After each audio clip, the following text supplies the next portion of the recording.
¿Alguna vez te has detenido a pensar si realmente crees en lo que crees o si simplemente estás repitiendo lo que alguien más te dijo que debías creer? Es una pregunta incómoda, lo sé. A menudo nos acomodamos en la seguridad de las respuestas prefabricadas, en lo que nos dictan desde un púlpito o en las tradiciones familiares, sin atrevernos a dar ese paso hacia lo desconocido. Hoy queremos proponer un viaje diferente. Uno que sacuda los cimientos de esas certezas cómodas y nos invite a despertar el espíritu.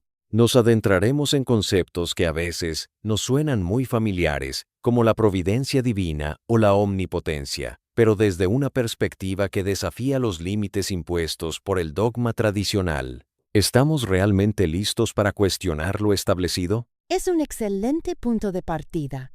La verdad es que la mayoría de las personas viven en una especie de letargo espiritual, aceptando explicaciones simplificadas por miedo a contrariar a las figuras de autoridad. Nos han enseñado a ver a los líderes religiosos casi como intermediarios exclusivos del Creador, y eso nos vuelve pasivos. Dejamos de investigar, de profundizar y de cuestionar. Por ejemplo, se nos dice con frecuencia que ciertos relatos sagrados son meras metáforas o cuentos sin importancia, cuando en los mismos textos antiguos se describe una relación directa, cara a cara, entre la divinidad y los profetas. Si esa comunicación original era tan clara y directa, ¿por qué permitimos que otros diluyan ese mensaje y nos digan qué debemos descartar y qué no? Despertar significa, en primer lugar, salir de esa comodidad intelectual y espiritual. Pero ese despertar del que hablas genera un vértigo tremendo. Da miedo. Cuestionar lo que te ha sostenido toda la vida se siente casi como una traición. Cuando sugieres ir más allá de lo que dice un pastor o un guía espiritual, ¿no estás abriendo la puerta al caos o a la pérdida de la fe? Al contrario, no se trata de perder la fe, sino de madurarla. Los guías espirituales tienen sus propios límites y transmiten lo que ellos mismos han aprendido dentro de un marco específico. Pero la divinidad, por definición, es infinita e inabarcable. Pretender que un solo grupo de personas o una sola doctrina contiene la totalidad de lo divino es limitar lo ilimitado.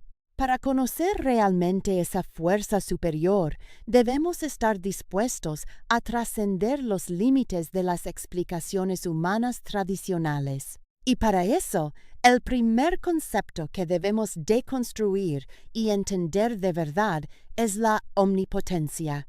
La omnipotencia es una palabra que usamos con mucha ligereza. Decimos que Dios es todopoderoso, pero ¿qué significa realmente eso en el día a día? Si asumimos que solo puede existir una fuerza suprema y absoluta, ¿cómo se conecta eso con nuestra realidad?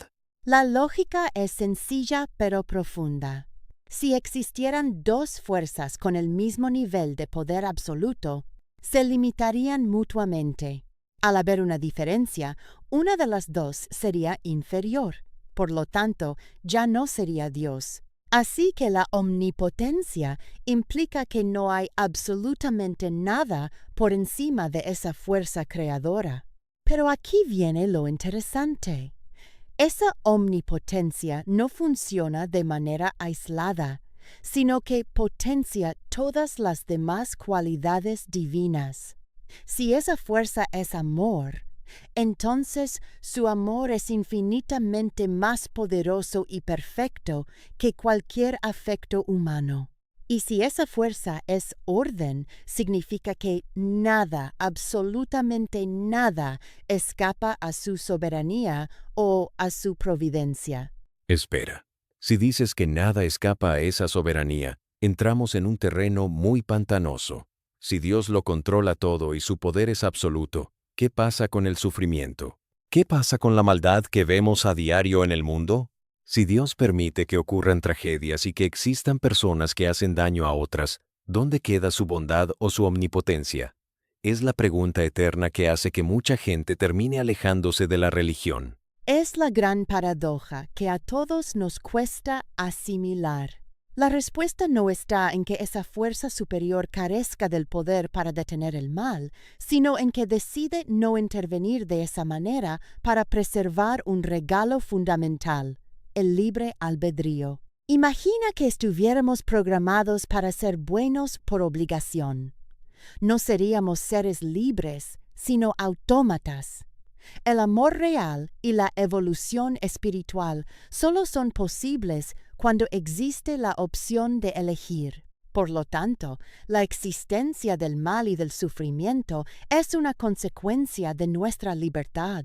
Sin embargo, bajo la óptica de la providencia, incluso aquello que consideramos negativo o doloroso tiene un propósito en el gran esquema de las cosas, un propósito que muchas veces busca nuestro crecimiento y aprendizaje, aunque en el momento no podamos entenderlo. Es una píldora muy difícil de tragar. Decirle a alguien que está sufriendo que todo ocurre por un propósito superior puede sonar frío o insensible.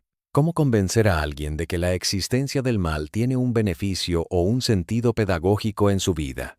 No se trata de convencer con palabras vacías en medio del dolor, sino de comprender el proceso a largo plazo. La madurez espiritual nos permite ver que las pruebas más difíciles suelen ser las que catalizan los cambios más profundos en nuestra conciencia. Si la vida fuera un camino plano y sin obstáculos, no habría necesidad de buscar, de fortalecer el espíritu o de desarrollar la compasión. La luz solo se aprecia en su total magnitud cuando hemos conocido la oscuridad.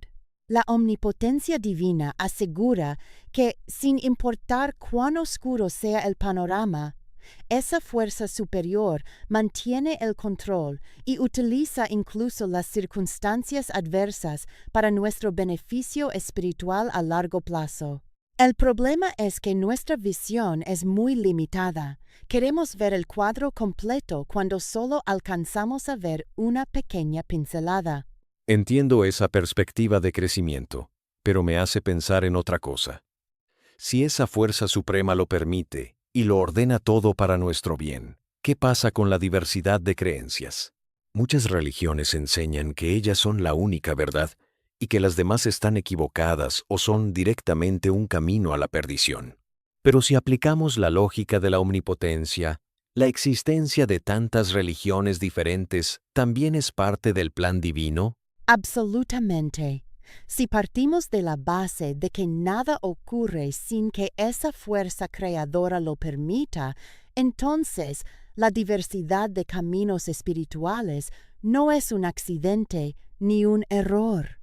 Es una manifestación de la misma providencia. Las diferentes culturas, geografías y épocas necesitan diferentes lenguajes para acercarse a lo divino. Lo que para una persona en una parte del mundo es una verdad espiritual profunda, para otra en un contexto diferente puede resultar incomprensible. La diversidad de religiones existe para que cada ser humano, según su nivel de conciencia y su entorno, encuentre un puente hacia la trascendencia. Ver esto como una amenaza o como una traición a la propia fe es tener una visión muy estrecha y temerosa de la divinidad. Pero esa idea choca frontalmente con lo que muchos templos y líderes llaman apostasía. Te dicen que si miras hacia el lado, si intentas comprender o validar la fe de otro, estás traicionando tus propios principios y arriesgando tu salvación. Hay un miedo muy arraigado a mezclarse o a mostrar apertura hacia lo diferente. Ese miedo es una herramienta de control, no una enseñanza espiritual genuina. La palabra apostasía se refiere a abandonar por completo la fe o los principios fundamentales. Pero buscar la comprensión, el respeto y el amor hacia quienes piensan diferente no es abandonar la fe. Al contrario, es ponerla en práctica en su máxima expresión.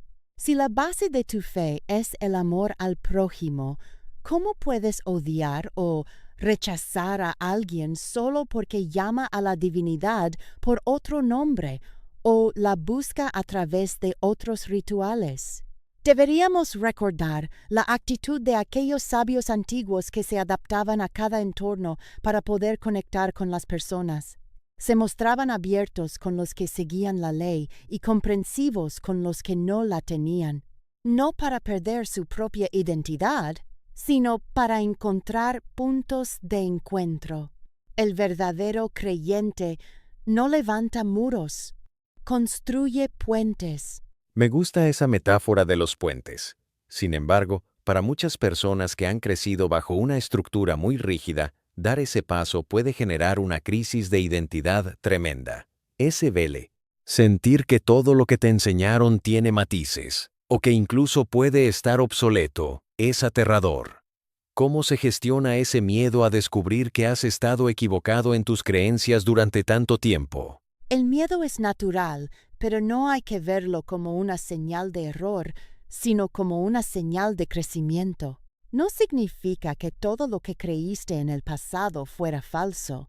Simplemente significa que era una etapa necesaria para tu desarrollo en ese momento. Al igual que un niño necesita explicaciones sencillas que luego descarta cuando crece y comprende el mundo de manera más compleja, en el camino espiritual también hay etapas.